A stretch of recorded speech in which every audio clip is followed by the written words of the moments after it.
रूप में वो एक ईश्वर ही आता है। ईश्वर के सिवा न कभी कोई आया है न आएगा। जीव को जिस दिन बोध होगा जीव ईश्वर हो जाएगा। जीव को जिस दिन बोध होगा जीव शिव हो जाएगा। राम को बोध हुआ, कृष्ण को बोध हुआ, बुद्ध को बोध हुआ, महावीर को बोध हुआ, राधा को बोध हुआ, मीरा को बोध हुआ, तुम्हें भी बोध हो सकता है। क्योंकि श्रद्धा और विश्वास जीवन में होगा नहीं।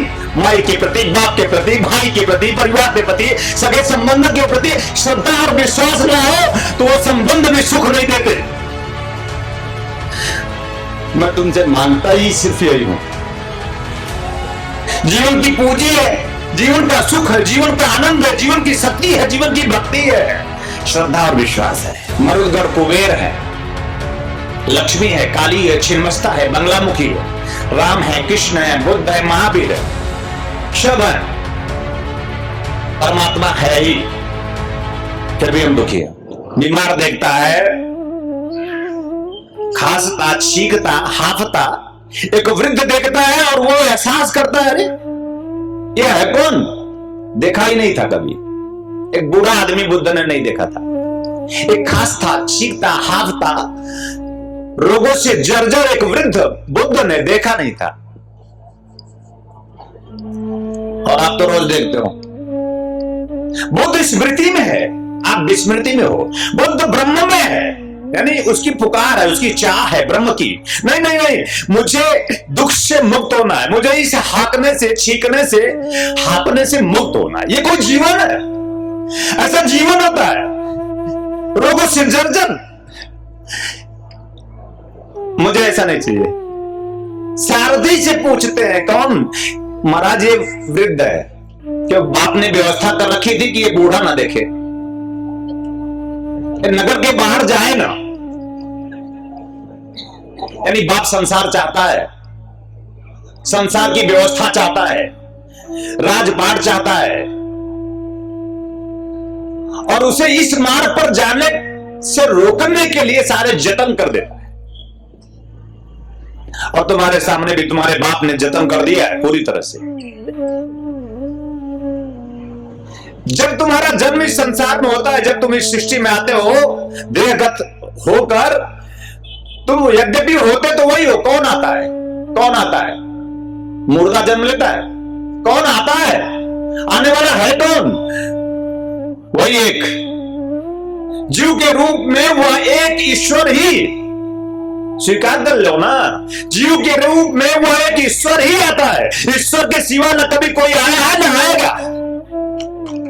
जीव को जिस दिन बोध होगा जीव ईश्वर हो जाएगा। जीव को जिस दिन बोध होगा जीव शिव हो जाएगा। राम को बोध हुआ, कृष्ण को बोध हुआ, बुद्ध को बोध हुआ, महावीर को बोध हुआ, राधा को बोध हुआ, मीरा को बोध हुआ, तुम्हें भी बोध हो सकता है। जरूरत है एक सदगुरु की, जरूरत है एक चैतन्य जागृत जीवित गुरु की, जरूरत है एक ज्वलंत गुरु की, और उससे भी ज्यादा जरूरी है आपके श्रद्धा और विश्वास की। क्योंकि श्रद्धा और विश्वास जीवन में होगा नहीं।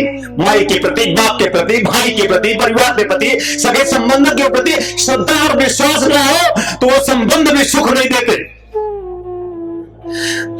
मैं तुमसे मांगता ही सिर्फ यही हूं, जीवन की पूंजी है, जीवन का सुख है, जीवन का आनंद है, जीवन की शक्ति है, जीवन की भक्ति है, श्रद्धा और विश्वास है। भवानी शंकर वंदे, यानी जो ये शिव शक्ति है वो श्रद्धा विश्वास का स्वरूप है।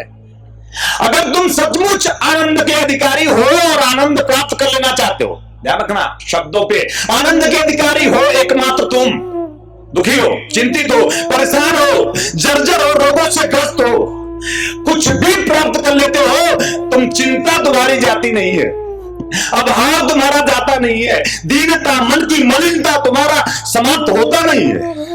मन की मलिनता हमें दुखी करती है, मन की मलिनता हमें दीनता देती है। मैं गरीब होता हूं मन के मलिनता से, मैं हर पल मृत्यु में हूं, क्योंकि हम सब जीव हैं, क्योंकि मैं जीव हूं और जीव हर पल मरता है। जीव जी नहीं सकता, जीव जिया ही नहीं है, जीव मृत तुल्य है, मरा नहीं है। जीव मृत तुल्य है, मुर्दे के समान, मुर्दा नहीं है। अभी संभावना है कि जीव सदगुरु की शरण जाए, हाथ जोड़े, विनती करे, विनीत भाव से दंडवत हो जाए, श्रद्धा विश्वास से भरपूर होकर, यह दक्षिणा है। श्रद्धा विश्वास से भरपूर होकर गदगद हृदय से दंडवत कर जाए, हे प्रभु, हे गुरुदेव, मेरा जीवन संपूर्ण हो। एक भावना संपूर्णता की मनुष्य ही सोच सकता है, मनुष्य ही एकमात्र चिंतनशील हो सकता है। मनुष्य ही है कि वो उसकी खबर दे सकता है, मनुष्य ही है उसका अधिकार कि वो जिससे है उसका जन्म उस तक पहुंचकर ये खबर दे और मनुष्यता साबित करे, धर्म साबित करे। मनुष्य का धर्म क्या है? मनुष्य का धर्म क्या है? उसकी आत्मा। मनुष्य का धर्म क्या है? परमात्मा। एकमात्र आत्मा और परमात्मा धर्म है। कहां है? जीव में पूरी तरह समन्वित, जीव में समाई, संपूर्णता से स्थापित, प्रतिष्ठित। जरूरत है जागृत करने की, जरूरत है एक कदम आगे बढ़ने की, जरूरत है सदशास्त्रों में बताए संदेशों को आत्मसात करने की। प्राण से बोलो जय श्री नारायण, आत्मा से कहो जय श्री नारायण, हो वही उससे कहो जय श्री नारायण। हरे हरे हरे।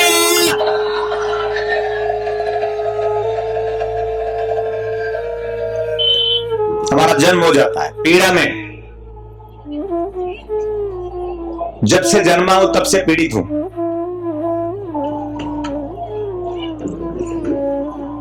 सब है, सब।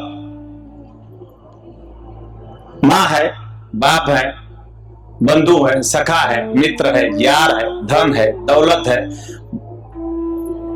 मान पद प्रतिष्ठा है, पर कमी है। और यहां तक कि भारतीय संस्कृति में देवी हैं, देवता हैं, यक्ष हैं, गंधर्व हैं, किन्नर हैं, मरुदगढ़ कुबेर है, लक्ष्मी है, काली है, छिन्नमस्ता है, बंगलामुखी है, राम है, कृष्ण है, बुद्ध है, महावीर है, सब है। परमात्मा है ही, फिर भी हम दुखी हैं। मूलभूत तथ्य क्या है?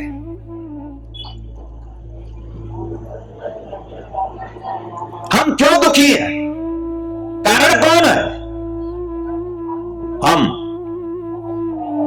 कोई कारण नहीं होता, किसी का भी कारण कोई नहीं है। हर एक जीव कारण है दुखी होने का।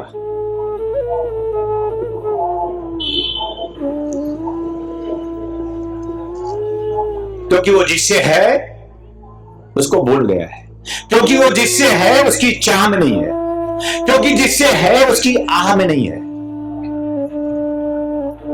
पूजा है, पाठ है, प्रवंचना है, पूजा है, पाठ है, नाना प्रकार की विधियां हैं, नाना प्रकार के प्रलाप भी हैं, और वो सारे जतन करता है, धर्म मैं अपने आप को मानता भी है, फिर भी दुखी है।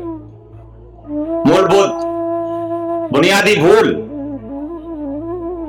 पूजा तो पूजनी बना देता है, प्रेम तो प्रभु बना देता है, साधना तो साध तक पहुंचा देता है, और हम पहुंचे नहीं।